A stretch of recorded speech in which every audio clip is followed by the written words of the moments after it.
ప్రార్థన మెట్లు 13. రహస్య ప్రార్థన. మత్తయి సువార్త 6వ అధ్యాయం 5వ వచనం. కలసి ప్రార్థించుట. మత్తయి సువార్త 18వ అధ్యాయం 19వ వచనం. పట్టుదల కలిగి ప్రార్థించుట. రోమాపత్రిక 12వ అధ్యాయం 12వ వచనం. తగ్గింపు ప్రార్థన.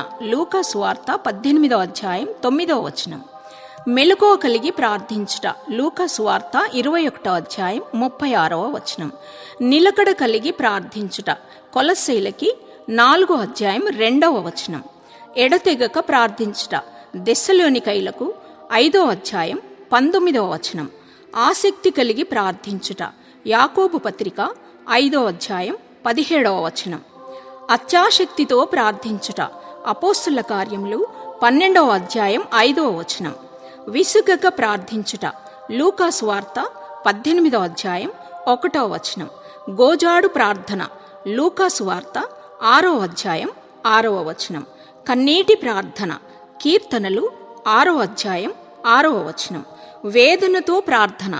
లూకా సువార్త 22వ అధ్యాయం 8వ వచనం.